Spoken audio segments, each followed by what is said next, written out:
quienes nosotros anunciamos ese reino? Al pobre, al marginado. En Puerto Rico, porque estas cosas también impactan nuestra fe. hay un mundo en el que Vemos noticias, para tomar una nuestra decisión, mentalidad tiene que ser el reino de Dios. pero lo que yo hago es abrirle la puerta. En el nombre de Jesucristo, el testigo fiel. Hazlos santos con tu verdad. Enséñales tu palabra, la cual es verdad. En el Nuevo Evangelista Podcast.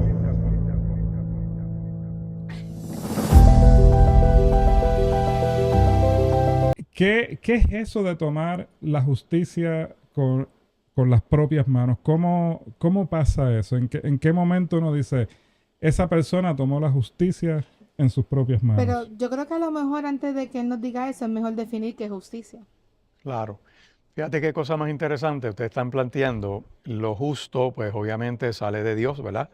En el caso de aplicar justicia, tiene que ver con ley, tiene que ver con procedimiento y aplicado la ley y el procedimiento a unas circunstancias particulares para dar el remedio que merece la situación. Eso es hacer justicia.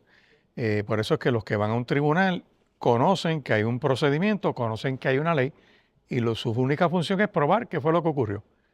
Frente a ese escenario, una vez exponen su posición y todo el mundo expone su posición, el tribunal debe conceder un remedio. Remedio que tiene que ser justo, que busque lo que se llama el justo fiel, es el balance que armonice todo lo que sucedió aplicando esa ley. Y eso se le llama dispensar justicia. El que comete un crimen, por ejemplo, pues se somete a un proceso que sea un proceso limpio, un proceso que le garantice toda su oportunidad de defenderse, de presentar pruebas a su favor, de confrontar las personas que lo están acusando, de examinar los documentos que quieran someter para su, ¿verdad? En su caso, y poder interrogar, poder aclarar y poder explicar qué fue lo que sucedió. Y esa oportunidad te la da un procedimiento. En el caso particular de Puerto Rico, ahí todo juicio tiene tres libros, como yo digo, que aplican. Uno es la ley de evidencia, que dice cómo se prueba el caso. El otro libro es la ley de procedimiento. En este caso criminal, hay unas reglas de procedimiento criminal que dice cómo se investiga un caso, cómo se presenta un caso, cómo se juzga el caso y las defensas que se pueden presentar. Y de hecho, después de una decisión, ya sea del juez o de un veredicto de un jurado, un proceso apelativo que comienza. Y la ley, lo que se llama el derecho sustantivo, la ley que aplica. En este caso, ¿cuál es la definición de asesinato? Así que el proceso como tal está bien reglamentado. Eso no es de la manga. Si se sigue el proceso, es justo. Y el resultado final debe dispensar lo que es la solución adecuada a lo que se presentó. Ahí es que está la justicia. Buenas. Estamos aquí en el Nuevo Evangelista Podcast de la Iglesia Bautista de Puerto Rico. Vamos a estar hablando sobre un tema muy interesante que es el de la justicia. Y como los jóvenes, como nosotros, ven esos problemas, ven los problemas que tenemos hoy en día. Y nada, quédate atento y ya verás. Bueno, pues tenemos una serie de vivencias. Ustedes están aquí en Puerto Rico con nosotros. Yo sé que tienen muchas cosas que decir sobre lo que se ve, sobre lo que se vive en medio de nuestra comunidad y el tema que hablábamos sobre la justicia, lo que es justo, lo que ustedes ven. ¿Cuál es su apreciación general ahora, verdad? En el Puerto Rico que vivimos, en el 2025 ahora, las cosas que ustedes están viendo, ¿qué es lo que está comentando la juventud en las conversaciones que ustedes están teniendo por ahí con los muchachos? ¿Qué es lo que ven? ¿Qué es lo que dicen? ¿Cuáles son las inquietudes, las preocupaciones? Bueno, yo diría que una de las preocupaciones más grandes es el futuro de nosotros aquí en Puerto Rico, porque cada vez se ve más difícil vivir aquí en la isla. Y aparte de la situación de la calle, pues la situación con el housing, la situación con el trabajo, la situación con no poder sustentar una familia próximamente. No sé si tú quieras elaborar. Pues básicamente, como dijo el compañero, las condiciones económicas están cada vez peor, la justicia también está decayéndose, el sistema educativo está empeorando, el sistema de salud está empeorando. Se siente como si pues nos quisieran sacar de aquí realmente, pero pues uno decide si uno se queda o si uno se va. Okay. ¿Cuántos años tienen ustedes dos? Yo tengo 19. 19. Yo tengo 20. Tienes 20, ok. Diego tiene 20 y Marta 21, 22. Es que eres la que pone orden aquí. Que ustedes, siguiendo la misma línea, ¿qué piensan ustedes dos? Bueno, yo, ¿verdad? Estoy casi en la misma línea. Es bien difícil poder pensar tener un futuro aquí en Puerto Rico. No solamente por el simple hecho de, ¿verdad?, las casas y la salud y todo eso, sino la oportunidad de trabajo. En muchos aspectos, yo quisiera ser un first responder, yo quisiera ser bombero. Es algo que me ha encantado desde pequeño y siempre lo he querido hacer y tratar de decir, ok, voy a ser bombero aquí en Puerto Rico, no es un trabajo que puede sostenerme, en el sentido de que no me darían un sueldo bastante acomodado a lo que yo necesito para poder vivir una vida bastante, entre comillas, normal o tranquilo. Y pues, ¿verdad? Hay diferentes complicaciones y una de las más grandes es pues la oportunidad de trabajo. Siento que es muy selectiva, no hay variedad. Y, ¿verdad? Las personas que son first responders, como bomberos, paramédicos, policías, se necesita. Específicamente aquí en Puerto Rico, que podemos tener huracanes 2 veces al año. Y, ¿verdad? Tuvimos María, que eso fue algo que a todo el mundo lo dejó impactado de por vida. Y no tener esas personas que dicen, ok, voy a salir o tengo un trabajo para salir o ese deseo de poder ayudar a los demás, se hace difícil. Y, ¿verdad? No ayuda a la isla para nada.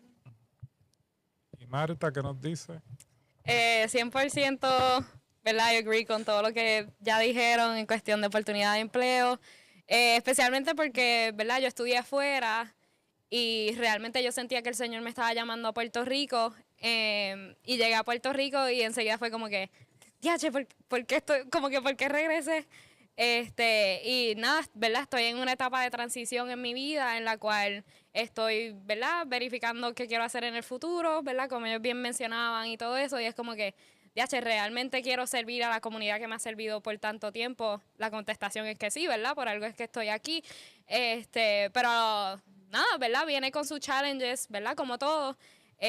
Pero, ¿verdad? Viniendo desde Estados Unidos, la realidad es que vivir en Puerto Rico es mucho más complicado. Y pues, ahí es donde estoy ahora mismo.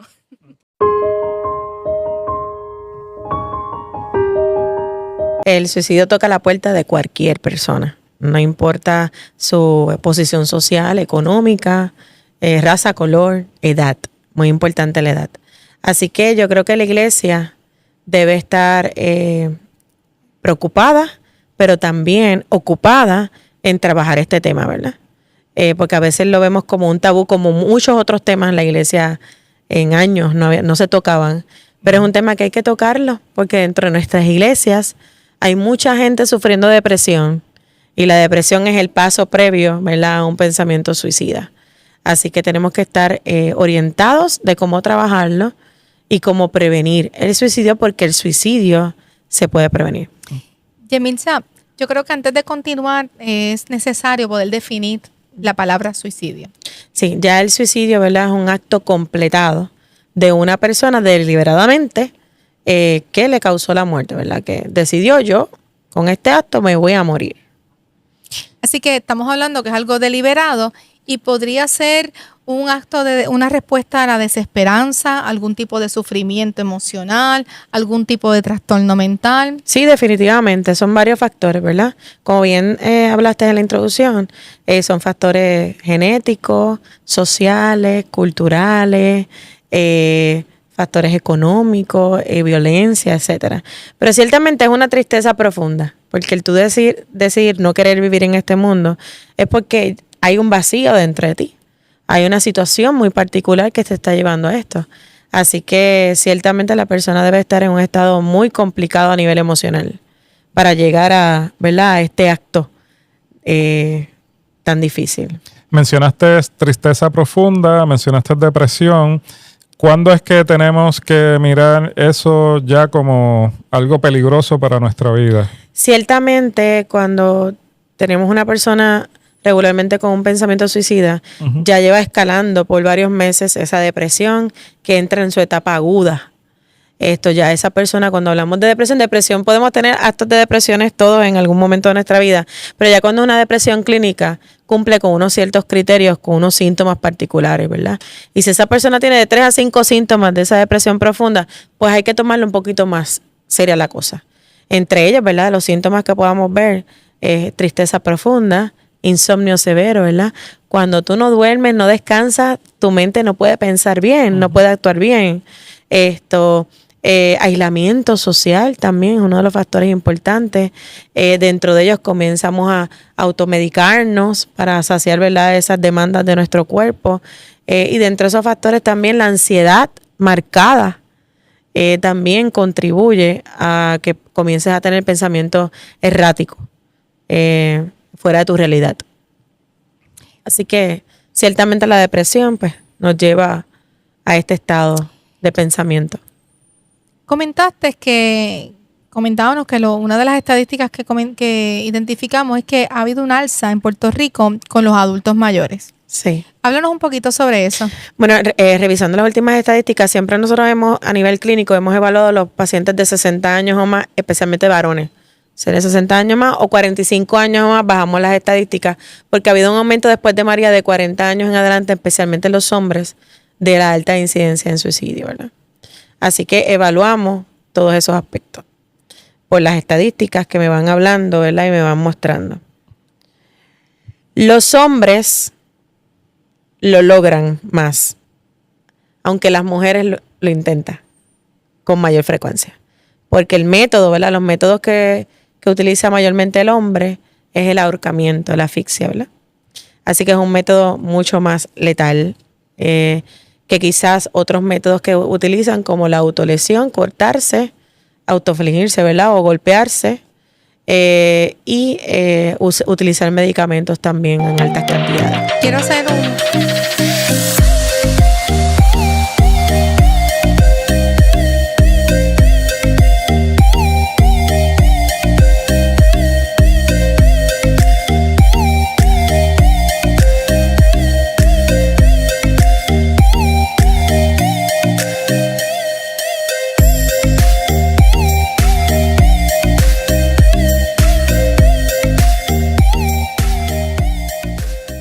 Héctor, qué hermoso es este lugar, ¿verdad? Sí, la antorcha. Lo llevaré por siempre en mi mente, en mi corazón. Los frutos. Todo, la gente, el trabajo que hay aquí, el evangelio. El que evangelio. se vive. Es más que 50 millones de habitantes, Colombia. Mucho más.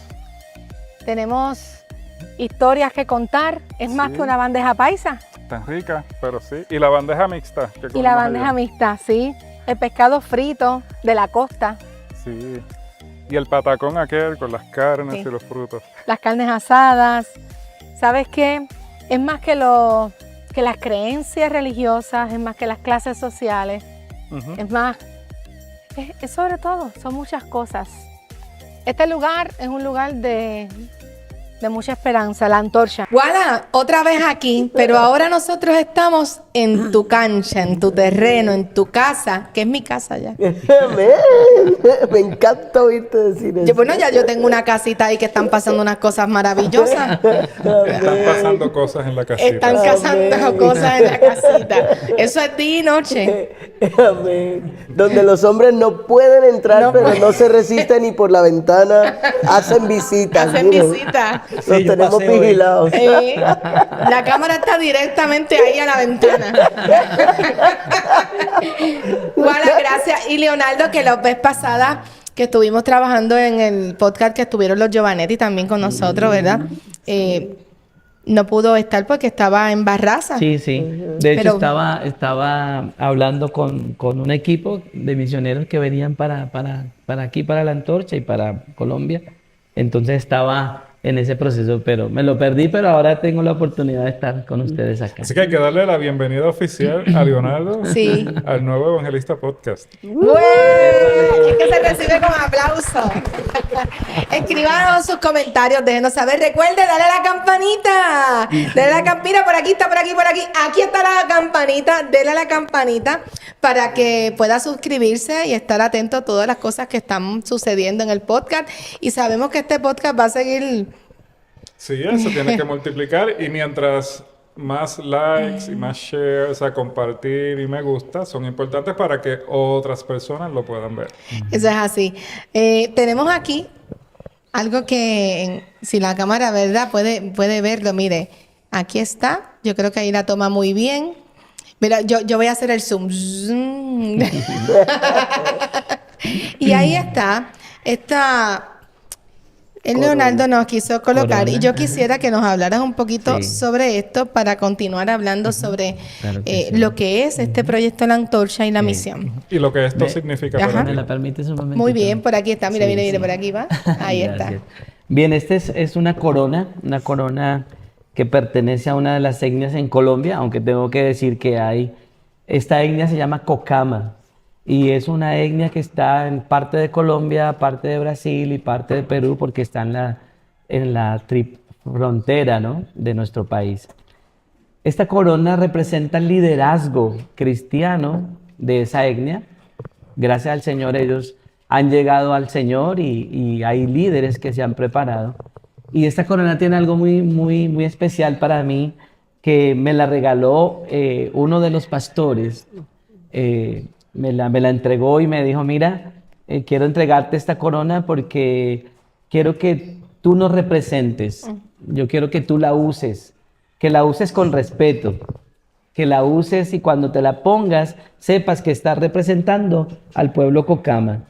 Así que en momentos dados aquí en La Antorcha yo me pongo la corona para representar a esta etnia, pero también para decirle a las demás etnias que están con nosotros acá, que una de las cosas hermosas que pueden hacer es recuperar su identidad, recuperar quiénes son ellos, ¿no? Así que se ha empezado un proceso muy bonito entre estos hermanos que nos visitan acá y que son participantes con nosotros. Así que antes de comenzar nuestros ministerios, a nosotros nos programaron y nos enseñaron que vivir la soledad ministerial es algo común y que deben de aceptarlo como algo normal. Yo tengo que decirlo con ustedes de manera pública hoy aquí y lo voy a decir con toda la fuerza del corazón. Eso es total y absolutamente falso. Yo no comulgo con esa expresión que me enseñaron, que me dijeron, que de alguna manera lo llevé a mi corazón. Y pues esto es algo normal, no tener amigos, no tener ciertamente esas personas en lo cual uno pueda llegar y abrir su corazón, ser vulnerable. No, por el qué dirán, que esas cosas vamos a hablar ya mismo. Hay unas cosas extraordinarias aquí que son poderosísimas. Pero quiero finalizar esta locución haciendo visible lo que estamos hoy presentando. O sea, es el tiempo de hacer visible que la realidad es que los pastores y las pastoras experimentan soledad y que no hay razón para que los pastores tengan que experimentar tan duro flagelo en la vida como lo es la soledad.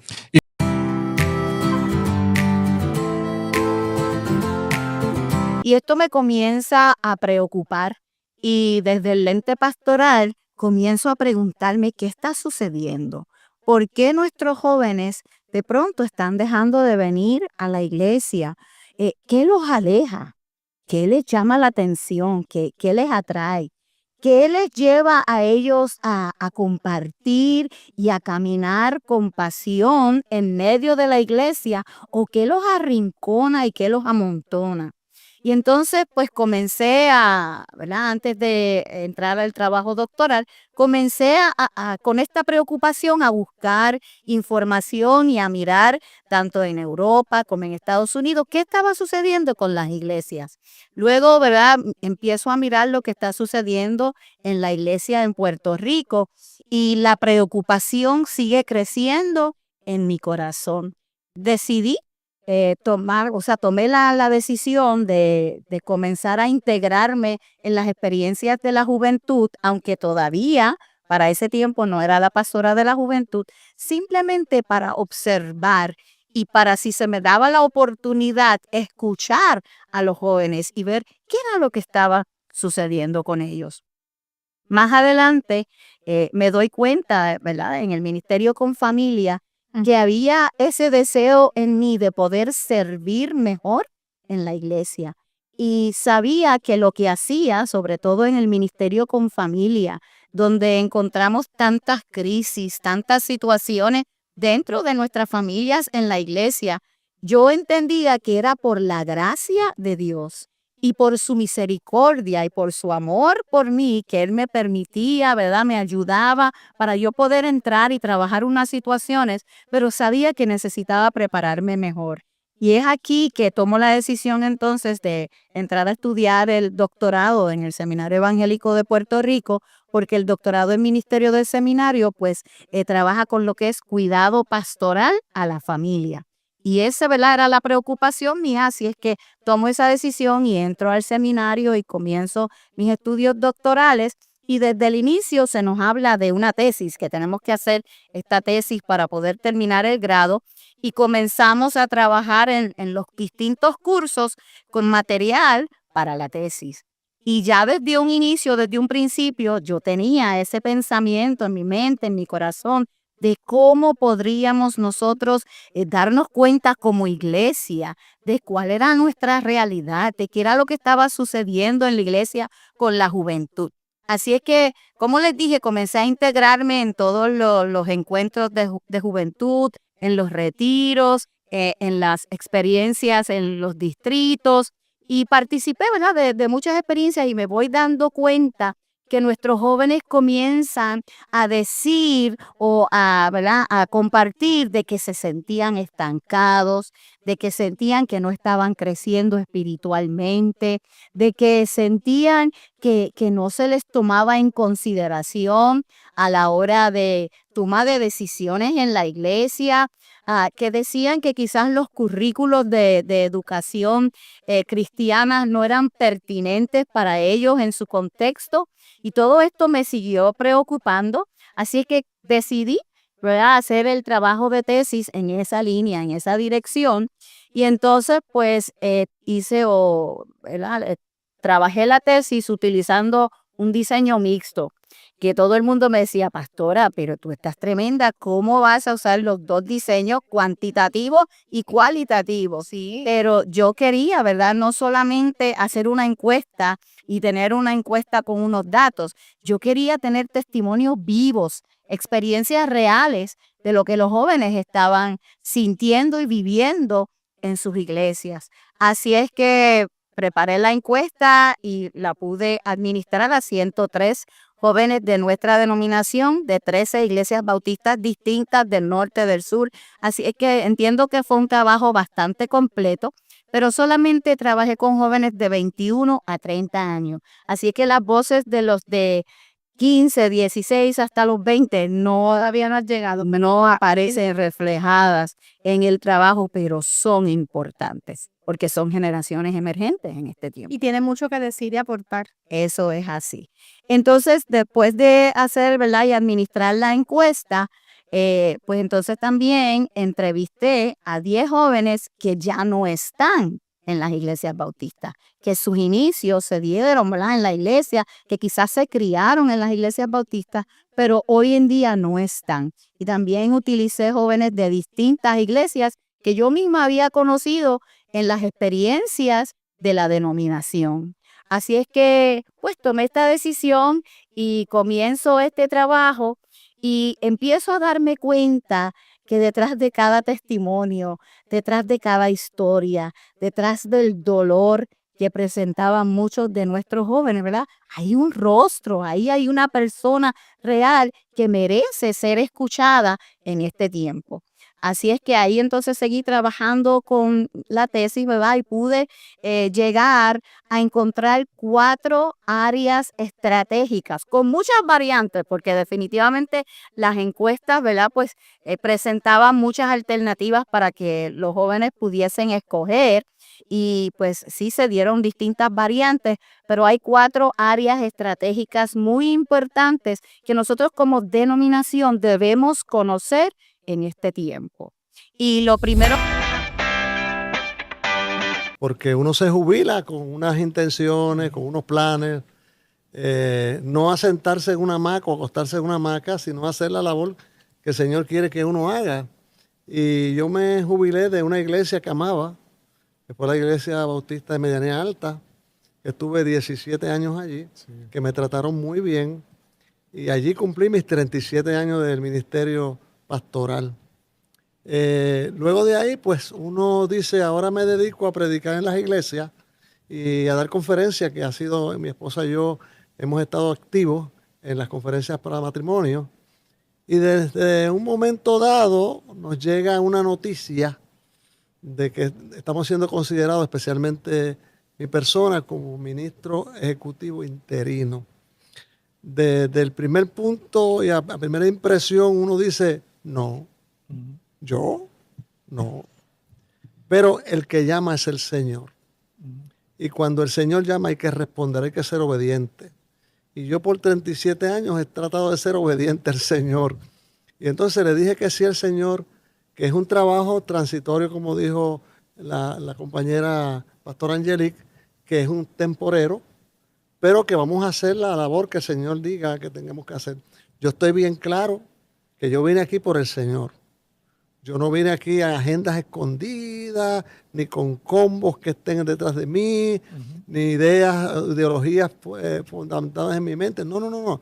Yo vengo aquí con la guianza del Espíritu Santo, o sea, que va a ser mi norte en todo momento. Y que a eso vamos a tratar de compartir con las iglesias las inquietudes que las mismas iglesias tienen y que los pastores y pastoras tienen. Esa es nuestra intención, escuchar a la gente y tratar de ser un poquito activos, ¿no? O proactivos también en términos del trabajo que vamos a hacer dentro de las iglesias bautistas de Puerto Rico e Islas Vírgenes. Exacto. Mira, y esto ya es una curiosidad. ¿Cuál fue la reacción de tu esposa, la pastora Angelique, y tus hijos? ¿Qué te dijeron? La llamada del reverendo Pedro González, presidente de las iglesias bautistas de Puerto Rico e Islas Vírgenes, me llega yo estando en Orlando, saliendo de ver a mi hijo. Ya yo había orado el día antes porque sentía inquietud de oración. Y cuando uno siente la inquietud de oración, uno debe orar. Y de momento comienza a llegar un tipo de flash, de estos flash que uno dice, ¿de dónde vienen? Si vienen del corazón, si vienen de la mente, ¿de dónde vienen? Ministro ejecutivo interino. Yo nunca he estado en las iglesias bautistas nombrado ni para un comité, ni presidente en una asamblea. Yo he estado totalmente en mi parroquia y en la iglesia haciendo mi tarea. Y me llega ese pensamiento y yo dije, pues, esto es cuestión de un pensamiento fugaz, de estos que se vienen, fugaz, que vienen y se van. Y dentro de ese pensamiento dije, wow, qué raro que me llegó eso a mí. Al otro día estamos en el aeropuerto de Orlando para salir a Puerto Rico y me entra la llamada del presidente de las iglesias bautistas, el reverendo Pedro González, diciéndome que yo estoy sido considerado como para ministro ejecutivo interino desde el comité ejecutivo. Yo no podía contestarle inmediatamente, yo me quedé mudo, yo le dije, Pedro, ¿de qué tú me estás hablando? Y él me dijo, sí, tú eres el candidato. Y yo le dije inmediatamente, tienes que darme tiempo para orar, para pedirle al Señor dirección.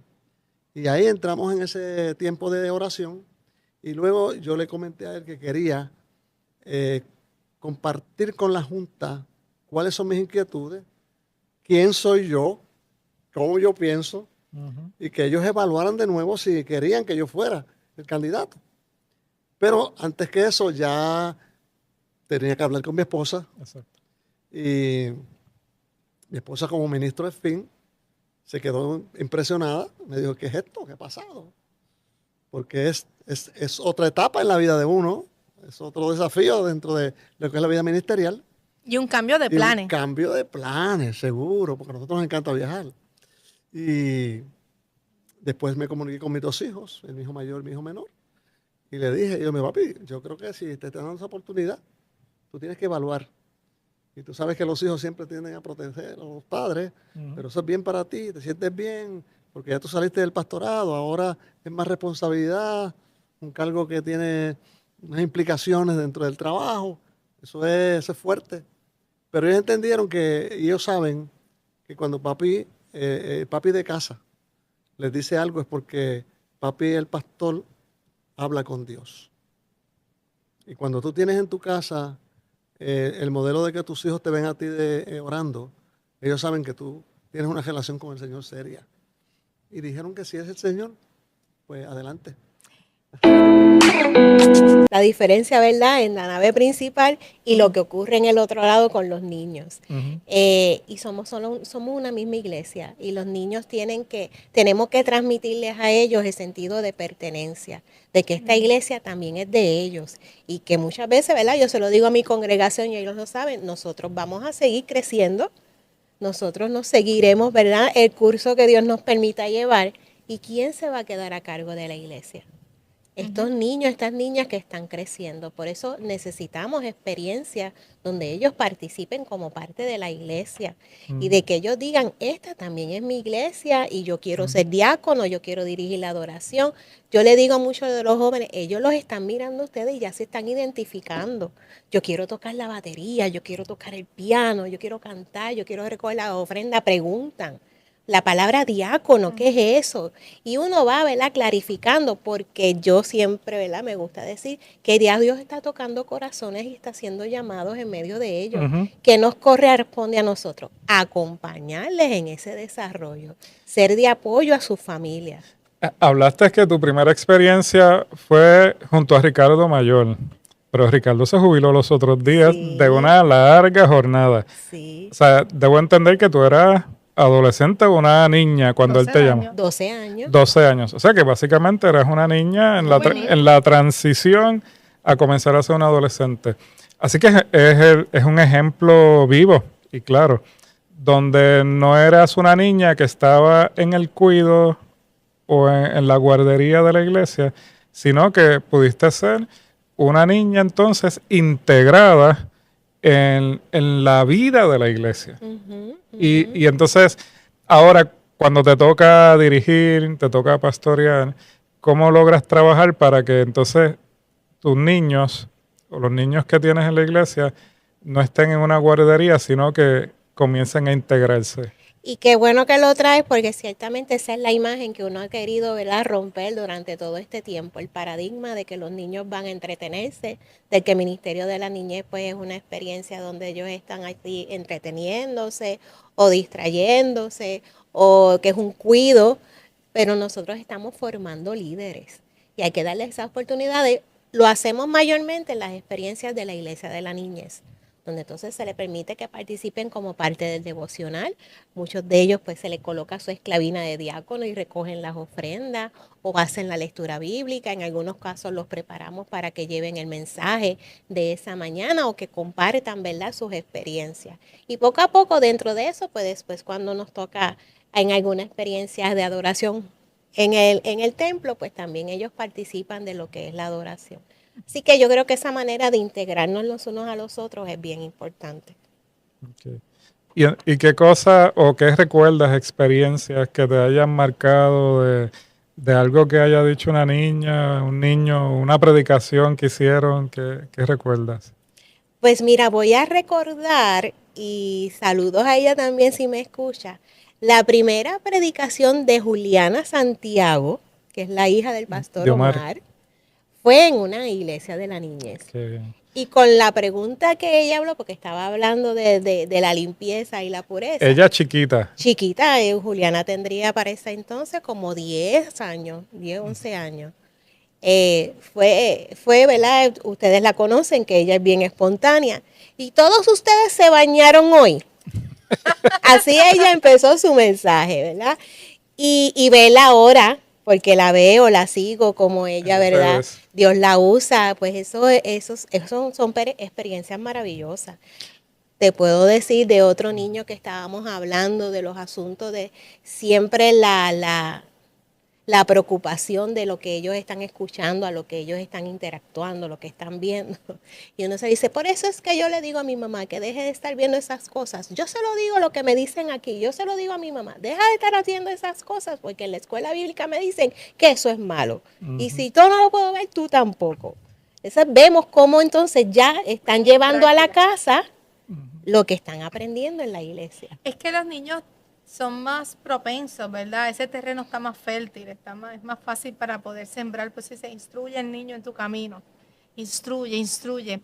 Y los niños tienen esa capacidad de hacer que sus papás se detengan para poder repensar y bajarlos de ese afán de la vida y esa carrera para que ellos puedan como que aterrizar nuevamente y percatarse, espérate, esa es la conciencia de ellos que empieza a caminar. Y los niños tienen esa forma por su ternura, por su cuidado, por su necesidad, ¿verdad? También de atención y de poder decirle a los papás también, mira, recordarles que hay un Dios que los ve, pero que hay un Dios que los ama. Así que los niños tienen un potencial evangelizador en su casa y un potencial de transformar, de Dios usarlos para ser transformados en sus hogares. Así es. Es una, como bien decimos, ellos son esponjitas que están aprendiendo y lo absorben todo. Y también ese proceso de prepararlos, cuando vayan a la casa, esto es lo que vas a compartir. Recuerda de decirles, o por lo menos una frase que hayan aprendido que se le quede impregnada de esa clase y que ellos vayan a la casa y se lo digan a mamá, se lo digan a papá, que lo compartan con alguien. Las etapas. Muchas veces se identifica a la persona que va a trabajar en el área de mayordomía como si fuera una especie de cobrador dentro de la denominación, y eso era algo que yo, por lo menos, he tratado de luchar lo más que he podido, con que no se le ponga ese estigma, ni a mí ni al que venga eventualmente a la plaza. Pues realmente lo que estamos nosotros velando no es porque entre más dinero, estamos velando porque nuestra gente tenga un entendimiento correcto de lo que es la mayordomía. De hecho, el título en realidad es en educación en mayordomía. Y en esa parte, pues, estuve yendo durante estos años a diferentes congregaciones que me dieron la oportunidad de ayudar en la parte de mayordomía, explicando primeramente este concepto de que yo no soy dueño. Como hijo e hija del Señor, nosotros no somos dueños de los bienes que tenemos. El dueño con D mayúscula es Dios, y Él en su infinita bondad y misericordia nos da a nosotros a administrar lo que Él pone en nuestras manos. Así que una pregunta clave que debemos hacer no es, Dios, ¿qué tú quieres que yo haga con mi dinero? O con mis recursos, o con mi tiempo, y cambiarlo y sustituirlo por, Señor, ¿qué debo hacer con el tiempo tuyo que me das a administrar? Con los recursos que me das a administrar, porque son tuyos. Y en la manera que eso va cambiando, ¿verdad?, en nuestra psique, y yo sé que es difícil lidiar con eso, vamos a tener individuos sanos y fuertes que van a componer hogares sanos y fuertes, que van a componer congregaciones sanas y fuertes, y por ende una denominación, una gran iglesia sana, igualmente fuerte también. O sea que ese es como que tu primer desafío cuando llegaste, sí. el encontrarte cómo nos desprendemos de ese pensamiento de propiedad privada, ¿verdad? Sí. Del mundo en que vivimos, el sistema económico en que vivimos, y cómo entonces te logras adaptar o logras ayudar a la gente a adaptarse a la realidad de Dios. Sí. O sea, es ayudar a las personas a encontrar de manera idónea cómo lidiar con una situación que de por sí es difícil. O sea, cuando tú dices, vamos a hacer una campaña de mayordomía, en la psiquis de muchos de nosotros rápidamente ya vienen a hablarme de chavo. ¿Ok? Y una de las cosas que yo traté de un principio de dejar claro es que un buen ministro de mayordomía, o buen ministro de mayordomía, no es precisamente el que más chavos trae, el que más dinero aporte. Es el que sepa administrar correctamente los recursos que tenemos y maximizarlos. sigo creyendo en el Señor de la palabra, en el Señor que vemos cómo multiplicó panes y peces y se pudo hacer una misión que fue alimentar a gente que estaba hambrienta. La misión comienza con una mayordomía correcta. Se pone lo que está disponible en las manos del dueño y él lo multiplica. En el Antiguo Testamento lo vemos igual también. Tenemos el famoso ejemplo de la viuda y está con Elías. Le dice, prepárame una torta a mí primero, que es un pasaje que ¿verdad? Es profundo. Y dice, pero vea que le está quitando a la pobre viuda. Y así dice, lo único que tenía. Realmente, cuando vamos con calma al texto, nos damos cuenta que es un ejemplo también completo de mayordomía y simultáneamente de misión. Ella tenía una necesidad. Pero la necesidad más grande, la prioridad más grande era poder confiar en una época de gran dificultad.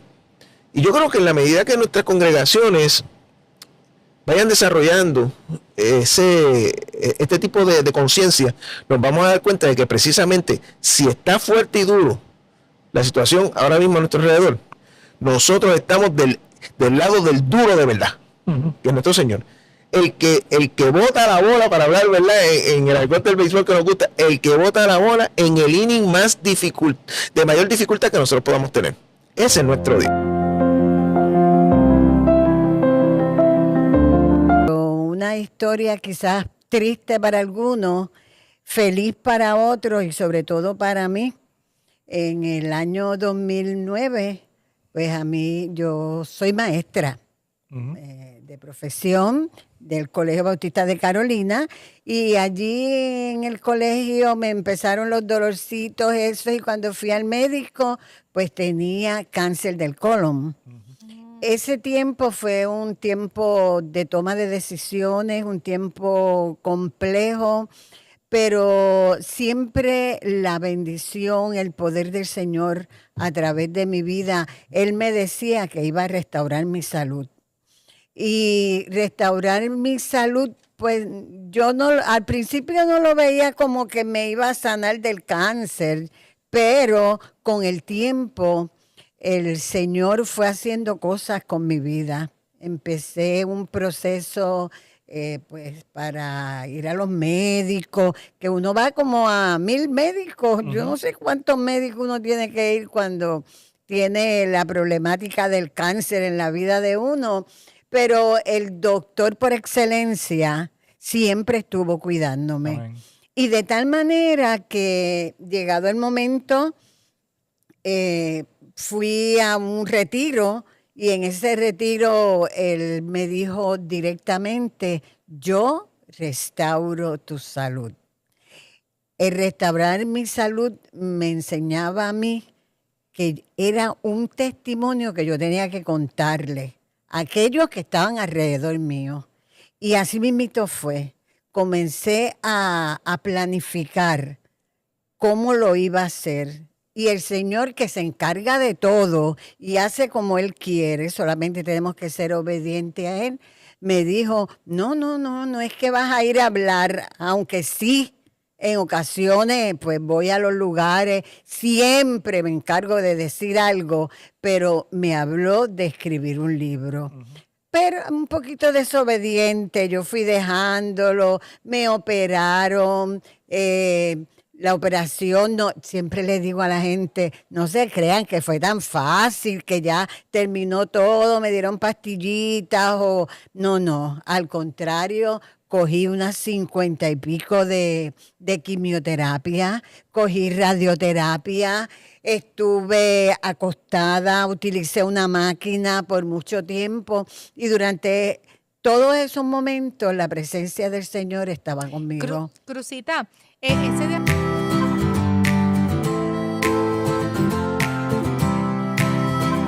nosotros sí llegaba el momento entonces de la predicación, que entonces nos llevaban a otro salón en el cual entonces recibíamos, ¿verdad? Una enseñanza más de acuerdo a nuestra etapa. Pero son cosas para evaluar, ¿verdad? Según los resultados que hemos ido viendo, porque me parece que fue con muy buena intención. Me parece que los niños necesitan recibir enseñanza de acuerdo a su etapa, a su nivel, ¿verdad? Si todavía tiene el pensamiento abstracto o no lo tiene, cómo se enseñan las cosas. Pero ver cómo les integramos a la vida de la iglesia en el continuo de los domingos, de los martes, de los cultos de oración, con cosas tan sencillas como yo a veces decirle a la gente, a veces nosotros cantamos, no hay un saludo más lindo que el saludo del cristiano, y en ese mar de gente nadie saluda al niño. Nadie le da la mano al niño, Dios te bendiga, qué bueno que tú estás aquí. El niño es parte. Claro. Bueno, esa es mi pregunta, ¿es o no es parte de la iglesia? Debemos ser intensos.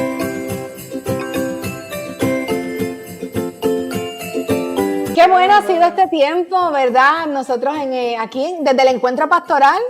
Oye, estamos en Las Cruces, en el centro Ruth Maldonado, una facilidad nuestra que está en excelentes condiciones. Sí, y hemos tenido un tiempo hermoso para nosotros afirmar nuestra fe en este tiempo de Navidad. Sí, yo esperaba el frío navideño, pero realmente fue el calor del amor que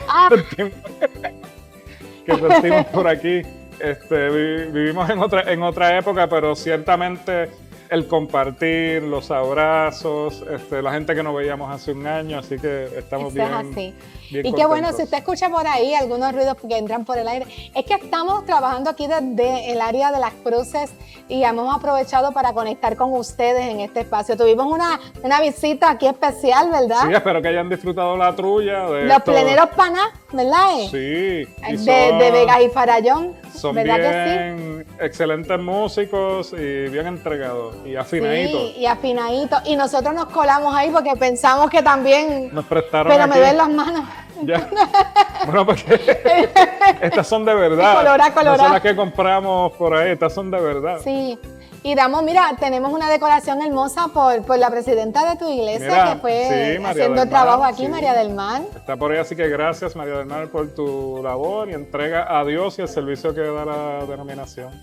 Sí, mira, pues hoy yo comí lechón y cogí, pero no tanto el lechón, cogí cuerito. Oh, wow. Pues mira, sí. Había pasteles, estaban los coditos. Tú vas a seguir, todo va mal. No. El arrocito con gandules y lechón. Yo comí un poquito de pavo y comí equilibrado ¿Había para pavo? estas Navidades. Había pavo y estaba rico. Yo no me di cuenta. Había pavo, yo te lo dije a ti. Mira que sí. Había pavo. Pues Rubén comió pavo. Rubén comió pavo, yo creo que Rubén comió de todo un poco. Sí. Saludamos al ministro ejecutivo interino, doctor reverendo Aniceto Sustache, a Pedro González, el presidente de la Junta Directiva de la Iglesia de Puerto Rico, a toda la pastoral, a todo el pueblo laical. Y estamos gozosos por este espacio que Dios nos ha regalado en el podcast donde ustedes han sido parte. Y hoy tenemos un programa especial y queremos que usted cada programa es especial, pero este en específico es un pedido del mismo ministro donde ha invitado a diferentes pastores para que puedan hablar sobre el tema de la Navidad, afirmando nuestra fe. ¿Qué tú puedes decirnos sobre este tema? Pues mira, es que la Navidad es central en la vida cristiana y está el nacimiento y está la entrega de nuestro Señor en la cruz y la resurrección. O sea que son las experiencias, digamos, centrales de nuestra experiencia, de nuestra vivencia cristiana. Y tiene que ser tiempo de fiesta, de celebración, porque es la revelación de Dios. O sea, el amor tan grande de Dios por sus hijos se ha demostrado de tal manera que envió a Jesús. Así que nosotros tenemos que estar en una celebración continua. Y yo sé que hay gente que se llena de nostalgia y quizás recuerdan otras cosas, pero y no podemos obviar nuestras emociones, pero sobre todas las cosas debemos tener presente que Jesús ha nacido, que nació el Salvador. Y por eso, pues, en nuestras iglesias, pues claro, hay que hacer fiesta. Hay que entonar las mejores canciones, hay que compartir esos regalos también, porque eso es parte de esta vivencia. Así que vamos a animarnos, si no tienen planes todavía. Oye, es que eso se hace rápido, los planes. Es que eso es para familia. Claro. Es tiempo de familia. Y si su familia está lejos, pues busque un hermanito, porque eso es lo bueno de la iglesia, que somos familia. Miren, a lo mejor usted dice, mira, estos pastores están hablando de la Navidad, que el nacimiento, bueno, vámonos teológicamente, sabemos que ciertamente no tenemos la fecha exacta de que si nació en diciembre o nació en abril. Y cuando usted va al texto y al contexto, usted sabe que cuando se da ese anuncio a los ángeles en Lucas capítulo 2, que va a los pastores el ángel a hablar de que había nacido, se encontraba en un tiempo de pastoreo, y eso nos deja saber que hay una gran posibilidad que no fue en esta época específicamente. Sin embargo, nosotros los creyentes no estamos celebrando el nacimiento como algo más, sino es la forma de afirmar que un gran día nació nuestro Salvador, el regalo más grande que ha tenido la humanidad. Y por eso es que nosotros estamos gozosos, porque ese tiempo de Adviento, esa espera de una gran promesa que tardó sobre 400 años aproximadamente en poder nacer en medio del pueblo, el niño. Y sabes que nació, y muchas personas no se percataron que había nacido, pero habían personas que habían guardado en su corazón que esa promesa estaba latente. Y recuerden que cuando Dios promete es palabra de Él, es Dios mismo hablando y diciendo, y lo cumple. Y nació, llegó en medio de un tiempo de mucha situación difícil en medio del pueblo, y llegó la gran promesa. Y sabes qué, lo más lindo de este tiempo es que al nacer, aquellos que aguardaron, que esperaron en su corazón, pudieron ser parte de lo hermoso del gran milagro, del gran regalo que se dio ese día. Pero sabes qué, más que eso, es que todavía sigue naciendo en los corazones de aquellos que levantan su mirada. Pero más que eso, más que nacer, es que nosotros como iglesia, en este tiempo de Adviento, pastor, lo que estamos haciendo es esperando por la venida. Como dice Apocalipsis 22, ven Señor, ven. El Emanuel con nosotros, la promesa del Dios que está presente, lo puedas vivir en tu casa, en tu familia y también en medio de tu iglesia. Dios te bendiga y Dios te felicidades. bendiga.